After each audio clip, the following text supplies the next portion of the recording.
জি ভাই, আমি চট্টগ্রাম থেকে আসছি। আমি গতকাল নাইটে উঠছি, আজকে ভোরে আমি ঢাকায় এসে পৌঁছাই। সকাল থেকেই এখানে বসা। আমার মনে হচ্ছে এবার কি আর আমি জানি ওনাকে দেখতে পারবো না, তবু আমার মনকে বোঝানো আমি এবার কি একটা দেখে গেলে আমার চোখ দিয়ে না দেখলেও আমার অন্তর দিয়ে আমি আমার মাকে, গণতন্ত্রের মা, পুষ্কির নেত্রী, এই যে শেখ হাসিনার আপনার 2 কোটি টাকার মিথ্যা মামলায় কারা নির্যাতিত, যতটুকু শুনেছি ওনাকে স্লো পয়জন দেওয়া হয়েছে। আসলে সব মিলে পৃথিবীতে উনি বাংলাদেশের জন্য যে ত্যাগ সে করেছে, আপনি দেখেন এই যে স্বৈরাচারী হাসিনা খুনি, হাজার হাজার লক্ষ হাজার কোটি টাকার মালিক, ওর একটা কর্মী পর্যন্ত।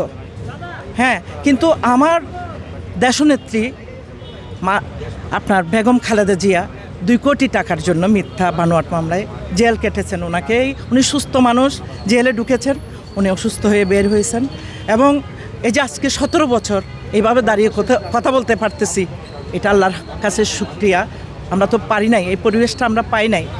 তো আমি চট্টগ্রামেও আমার নেতৃত্বে, আমার অর্থায়ন থেকে আমি দোয়া মাহফিলের আয়োজন করেছি বড় করে আপনার এতিমখানাতে, যেখানে ওই যে এটা কোরআনে খতম, সবাই তো মিলাদ মাহফিল করে, আমি কোরআনে খতম আর মিলাদ মাহফিল দুইটাই করছি।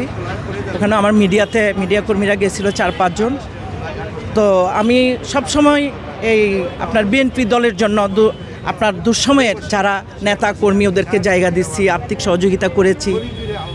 আলহামদুলিল্লাহ, যেটুকু আছে, আমি অনেক বিত্তবান না, আমার কাছে যা আছে ওখান থেকে আমি মনে করি যে 8 আনা আমার বাচ্চাদের আর 8 আনা আমার দলের জন্য। যেহেতু আমার বাবা হচ্ছে আপনার কনভেন কমিটির জাগো দলের কনভেনার এবং প্রতিষ্ঠাতা বিএনপির সভাপতি।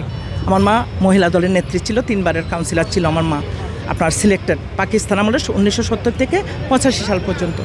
তো আসলে আমি যখন একটু বুদ্ধি হয়েছে, ক্লাস 8-এ পড়ি, তখন থেকেই আমি ভালোবেসে আসতেছি জিয়ার সৈনিক হয়ে। হয়তো আমি তখন ভোট দিতে পারি নাই, 1976 সালে প্রথম ভোট আমি দেই, তাও আমি 8 আসনের প্রার্থী মুর্শেদ খানকে দিয়েছিলাম। যে আসলে আমার মনে হয় যে এই যে আমি মুসলিম পরিবারে জন্ম নিয়ে এবং হজরত মোহাম্মদ সাল্লাল্লাহু আলাইহি ইসলামের উম্মত হয়ে আবার শহীদ জিয়ার একজন কর্মী, আদর্শ সৈনিক হয়ে জন্ম নিয়ে আমি নিজেকে অনেক প্রাউড ফিল মনে করি। নেত্রীর জন্য আল্লাহর কাছে আমাদের সবসময় দোয়া, নাফল নামাজ, রোজা, আমার পরিবারের সবাই এবং যারা যারা আমার নেত্রীকে ভালোবাসে, আমার আত্মীয়র মধ্যে সবাইকে আমি অনুরোধ করছি, সবাই ওনার জন্য প্রার্থনা এবং আত্মীয় স্বজন আমাদের বিভিন্ন মহল্লার মসজিদে ওনার জন্য দোয়া করাইছি।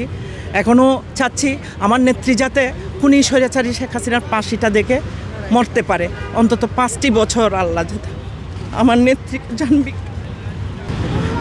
আমি আজকে রোজা রাখছি, এই রোজার উসিলায় আল্লাহ যাতে জানি আমরা গুনাহগার বান্দা, কিন্তু এই রোজার উসিলায় যদি আমার নেত্রী যে 18 কোটি মানুষের 36 কোটি হাত, ওখানে যদি 2টা হাত আল্লাহর প্রিয় বান্দা হয়, ওনার উসিলায় আল্লাহ আমার নেত্রীকে 200 জনম যাতে দেয়।